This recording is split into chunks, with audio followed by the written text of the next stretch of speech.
तो ये सरासर तानाशाही थी कि उन्हीं लोगों को जो अपनी गुहार लगाने आए उन्हीं को आपने जेल में बिठा दिया। अगर आज पीड़ित की भी नहीं सुनी जाएगी तो सुनेगा किसकी है प्रशासन? और ये यहाँ की जो कानून व्यवस्था है उस पर एक बड़ा प्रश्न चिन्ह खड़ा होता है। जो सरकार बार बार कानून व्यवस्था की दुहाई देती है, आज ये कानून व्यवस्था उनके सामने है। ये राम राज्य है, ये राम राज्य है जिसमें पिछड़े समाज के लोग या जो शोषित समाज है उनसे जो लोग आ रहे हैं उनके साथ ये दुरुपयोग हो रहा है। ये महिला कोई मुसलमान महिला नहीं थी, उनके लिए तो अलग ही कानून चल रहे हैं। कश्यप समाज से थी और हमेशा भाजपा को वोट देते आए हैं, उनके साथ ये हुआ है आज। तो ये आज जनता के सामने है कि कैसे जो लोग इनके भी लिए वोट देते हैं उनके साथ भी किस तरीके से अन्याय और नाइंसाफी ये सरकार करती है। ये किसी की नहीं है, ये सिर्फ कुछ पूंजीपतियों की सरकार है और उन्हीं के लिए काम करने का काम करती है। अधिकारी हैं उन्होंने भी आपके प्रोटोकॉल का ध्यान नहीं रखा। जी देखिए, मुझे अपनी पीड़ा नहीं है, मुझे उस माँ की पीड़ा है जिसके बच्चे की बेरहमी से हत्या हुई है और उसके बावजूद उसको इतना बेइज्जत किया गया कि वो रोती हुई दफ्तर से बाहर निकली है। मुझे अपनी पीड़ा नहीं है। हमारे साथ तो ये प्रोटोकॉल कभी निभाते ही नहीं है। हम विपक्ष के लोग हैं, हमें तो संघर्ष का आदत है। लेकिन उनके साथ जो माँ थी, जो अपनी गुहार लेने आई थी, जिसका बच्चा मर गया, उसके साथ इतनी बुरी तरीके से व्यवहार करना ये बहुत शर्मसार है। दोस्तों नमस्कार।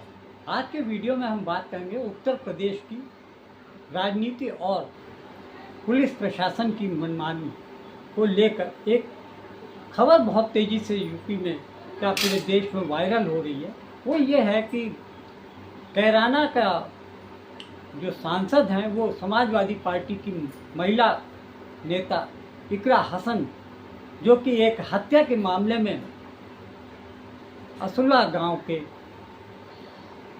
थाने में वहाँ पहुँची और उन्होंने वहाँ पर मौजूद एसपी व्योम बिंदल से एक हत्या के मामले में जानकारी लेनी चाहिए।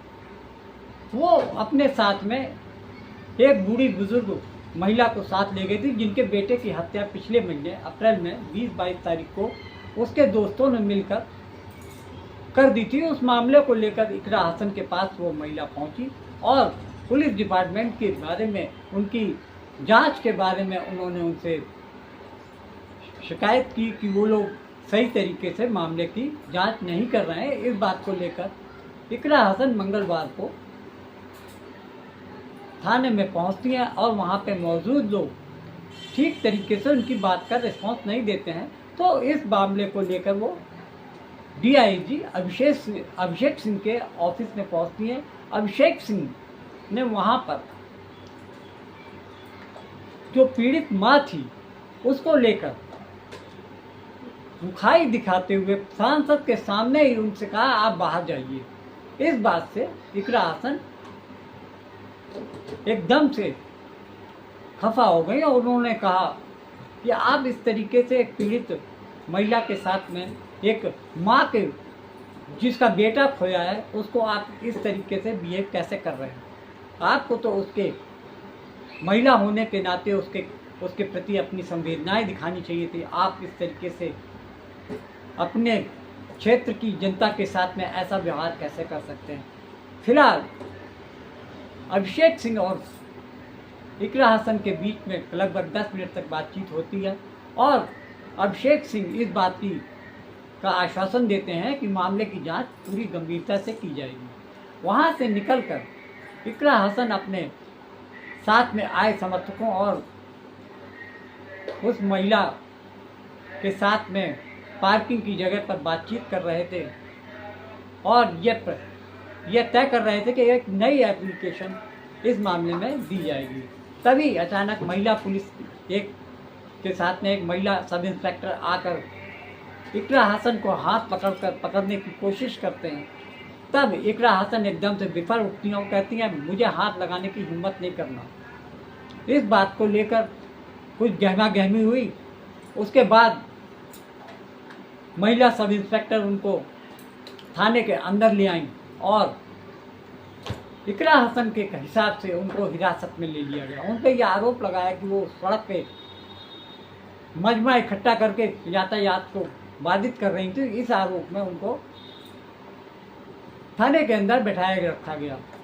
इकरा हसन इस बात को लेकर थाने पहुंची थी कि उनके कुछ समर्थक और कार्यकर्ताओं को पुलिस ने गिरफ्तार कर रखा था, जिसमें कि एक पूर्व मंत्री मांगीलाल भी थे, उनको भी गिरफ्तार कर रखा था। इकरा हसन की मांग थी कि इन लोगों को बिना किसी शर्त के तुरंत छोड़ा जाए।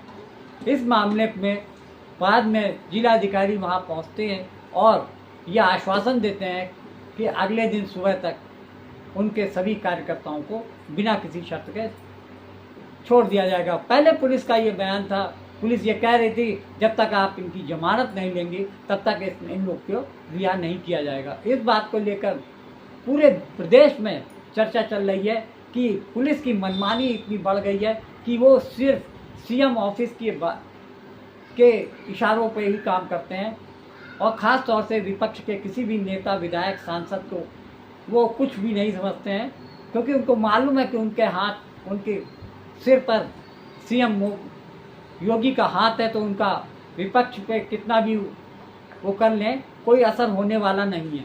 तो ये वीडियो, इकरा हसन के वीडियो सोशल मीडिया पे काफ़ी वायरल हो रहे हैं और वो किस तरीके से अधिकारियों से बिना डरे बेहिचक उनकी बातों को बुरी तरीके से उनका जवाब उन्हीं के लहजे में दे रही हैं। व्हाइट पट्टी के अंदर थे, आपकी पार्किंग पे, आपके गेट पे खड़ा होना भी गुनाह है। आपके गेट पे खड़ा होना भी गुनाह है। आप पीड़ित आपके पास फरियाद लेके आ सकता है या नहीं, आप ये बता दो। सभी को कमजोर समझ रखा है आपने। क्या करोगे? गोली चला दोगे? फांसी दे दोगे? दो, हद कर दिए। तरीके से किसी को बात करना नहीं आता है। इस जनता की ही तनख्वाह मिलती है आपको। इनकी नौकरी पे हो आप, हम आपकी नौकरी पे नहीं है।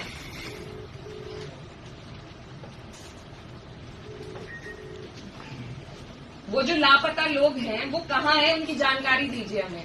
जितने लोग हमारे साथ थे तो उनकी जानकारी दीजिए, नहीं तो मुझे भी अरेस्ट करके ले जाइए। क्या तोड़ना?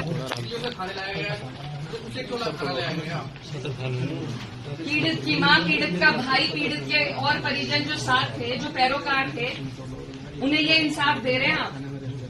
पीड़ित क्या, मृतक है वो। आप ये सोचिए आपके परिवार में किसी के साथ ये हो जाए और आप जैसे अधिकारी उन्हें मिल जाए तो कितना अच्छा रहेगा।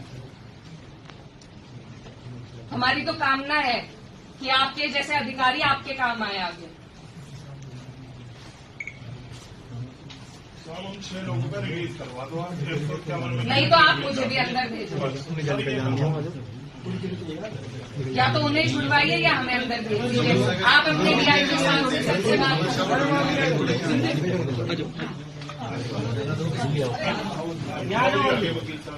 आपकी तो इंसानियत मर चुकी है, हमारी नहीं रही है। मुस्कुराइए मत, मुस्कुराइए मत। अरे उन्हें देख के मुस्कुरा रहे हैं आप, मुस्कुराइए मत। जानकारी करने पे पता चला कि जो असला गांव का मोनू कश्यप था और उसके 2 साथी आपस में काफ़ी गहरी दोस्ती बताई जाती थी, लेकिन लड़की के विवाद में किस तरीके से दोस्ती दुश्मनी में बदल गई, इस बात ये हत्या से ये साफ पता चलता है कि लड़कियों के वजह से दोस्ती में खलल पड़ता है और यही वजह मोनू की जान जाने के असली वजह बताया जाता है। 22 अप्रैल को तीनों दोस्त शुभम, सचिन और मोनू रेलवे लाइन के पास एक प्रोग्राम बनाते हैं और ये कहते हैं कि चलिए वहाँ चलकर मौज मस्ती की जाएगी। और शराब पीने के बाद मोनू के दोनों दोस्तों सचिन और शुभम ने इस बात की जिद बनाई कि वो लड़की से फ़ोन पे बात कराएं। बात इतनी बड़ी कि आपस में मारपीट होने लगी। इसी समय एक ट्रेन आती देखकर उनके मोनू के दोस्तों सचिन और शुभम ने उस ट्रेन के आगे धक्का दे दिया, जिससे कि मोनू कश्यप बुरी तरीके से घायल हुआ और बाद में उसकी मौत हो गई। इसी बात को लेकर पूरे प्रदेश में चर्चा रही और मोनू की मां के फेवर में समाजवादी पार्टी की सांसद इकरा हसन उसकी मदद को पहुंचती हैं और वहां की स्थानीय पुलिस उनको शांति भंग करने के आरोप में गिरफ्तार कर लेती है। तो ये है उत्तर प्रदेश में योगी का राम राज। मदद आपने किसी की तो निश्चित तौर पे सरकार के जो तंत्र में जो लोग बैठे हैं उनको ये बात खलेगी, और ख़ास तौर से समाजवादी पार्टी या किसी अन्य विपक्षी दल के नेता अगर ऐसा करते हैं तो योगी पुलिस उनको अच्छा सबक सिखाने में पीछे नहीं हटती।